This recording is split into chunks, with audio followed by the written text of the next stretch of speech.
Сәлем досым, бүгін шындық немесе жалған ойынын ойнайтын боламыз. Барлығы 8 сұрақ.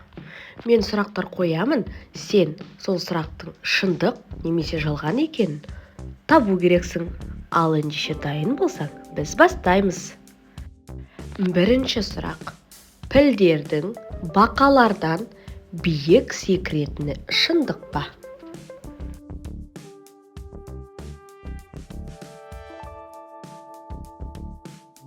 Әрине, бұл жалған. Себебі пілдер мүлдем секіре алмайды. Келесі сұрақ. Жер айдың серігі екені рас па?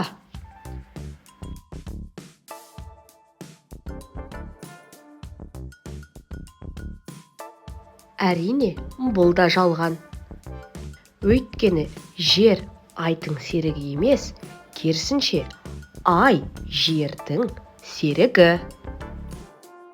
Келесі сұрақ. Масаларда тіс бар екені шындық па? Қалай ойлайсың?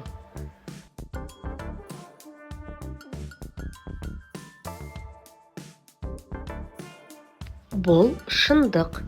Себебі масаның аузында 48 тісі болады екен. Келесі сұрақ. Ұлуларда 25 000 тіс бар екені шындық па? Қалай ойлайсың?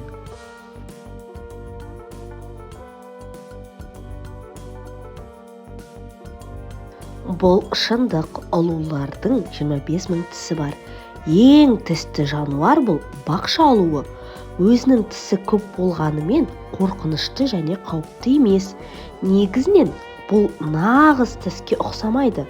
Кішкене тікенектер. Ғаламшардағы ең тісті жануар ретінде бақша ұлуы Гиннес кітабына енді. Осы есепті шығарып көрші. 50 шыққаны шындық па, жалған ба?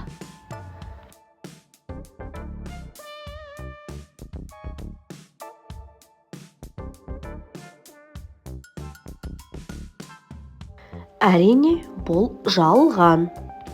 Себебі ең бірінші көбейтуді орындаймыз. Жақшаға алып 5 көбейту 5 тең 25. 25-ті 5-ке қосамыз, сонда болады 30. Келесі сұрақ.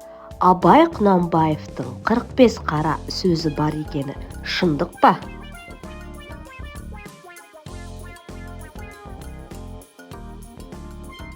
Бұл шындық. Абай Құнанбаевтың 45 қара сөзі бар.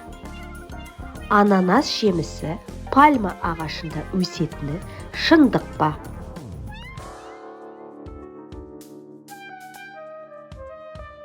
Әрине, бұл жалған.